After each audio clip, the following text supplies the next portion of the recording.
Bonjour Monseigneur. Bonjour.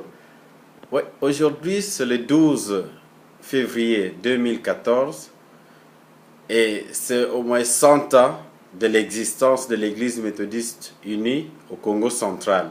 Quelle est la signification de cette date pour vous? Oui, la date a une grande signification, non seulement pour moi, mais pour tous les méthodistes du Congo central, le clergé comme le laïcat, indistinctivement. La signification est grande, dans ce sens que 100 ans de témoignages chrétiens, de missions et de ministères dans notre région épiscopale, c'est un grand événement. Et nous pensons que cet événement doit être célébré étape par étape, non seulement à une seule date d'aujourd'hui, le 12 février, la date à laquelle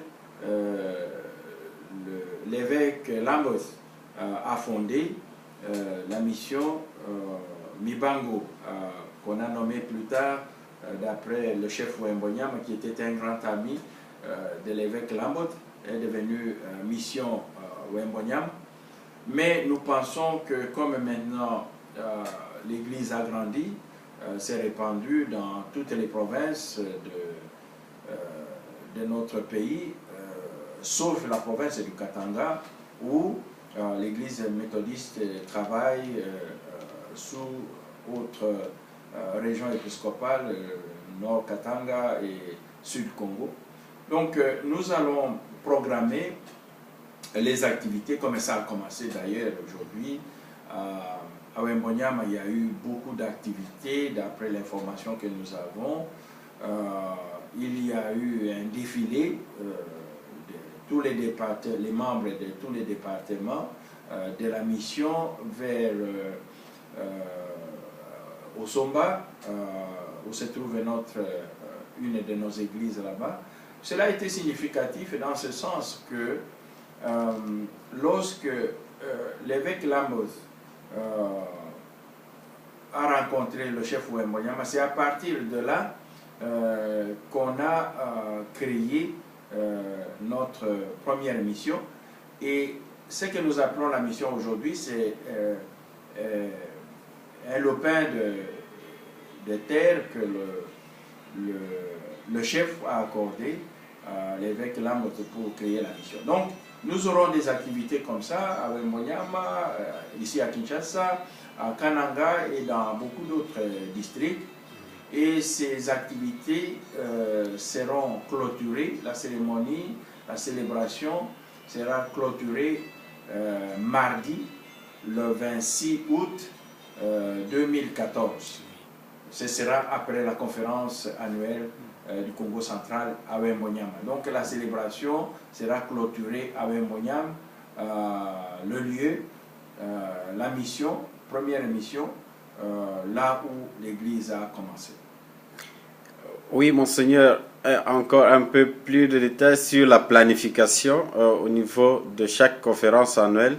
Comment on va célébrer les 100 ans de l'évangélisation dans notre région épiscopale? Oui, nous avons, au point de vue organisation, il y a un comité de centenaires au niveau de la région épiscopale du Congo central, mais il y a aussi un comité de centenaires dans chaque conférence annuelle.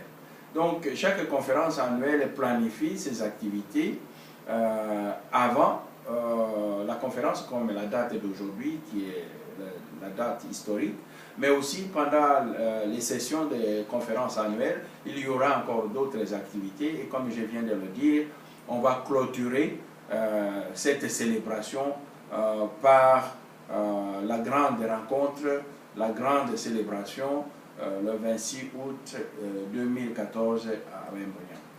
Oui, Monseigneur, quel est votre message à tous les membres de l'Église méthodiste unie au Congo central et aussi aux amis de cette Église méthodiste unie au Congo central? Le thème de cette célébration du centenaire, c'est la bonté du Seigneur dure des générations ou s'étend de génération en génération. La bonté du Seigneur s'étend de génération en génération.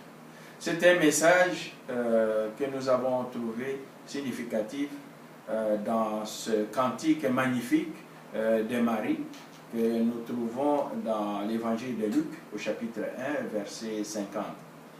Donc, c'est ce que nous célébrons cette année, les 100 ans d'évangélisation et de mission au Congo central.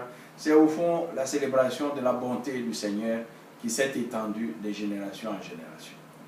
Nous avons besoin de la participation de tous les méthodistes et même les sympathisants où qu'ils se trouvent dans le pays comme en dehors du pays. Participation par leurs prières pour la réussite de ces événements, mais aussi participation par les moyens qu'ils jugent utiles pour contribuer à ce que cette célébration réussisse. Vous savez, après 100 ans d'existence, l'Église méthodiste unie au Congo central devient une église d'adultes.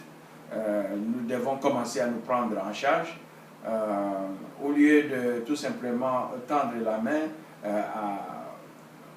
à l'église aux États-Unis comme en Europe. Nous avons commencé à faire un effort pour que les fidèles, les clergés comme le laïcat de notre église puissent commencer, et ça a déjà commencé, beaucoup d'activités, beaucoup d'initiatives. Des églises locales sont construites par les fidèles eux-mêmes. Nous avons lancé cette année aussi les activités de mission.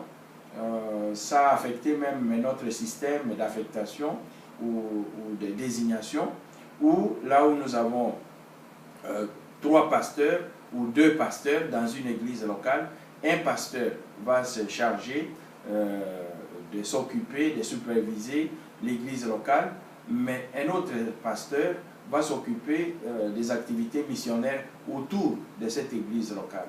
Et comme ça, nous demandons les sacrifices de chacun, sacrifice des églises locales, comme sacrifice aussi des pasteurs, parce que nous pensons que le moment est venu où nous devons nous aussi prendre la mission de l'Église en charge. Merci, Monseigneur, pour avoir accepté de répondre à nos questions et que vivent les 100 ans d'évangélisation dans la région épiscopale du Congo central. Je vous remercie. Ok, merci beaucoup. C'est vraiment le lancement des activités. Nous avons voulu commencer à cette date du 12 février qui complète exactement 100 ans. Mais la clôture vient plus tard pour des raisons pratiques. On aurait pu célébrer aujourd'hui à Wembonyam, mais nous avons pensé que pour des raisons pratiques, faire venir les gens au mois de février pour la célébration, les faire venir encore une fois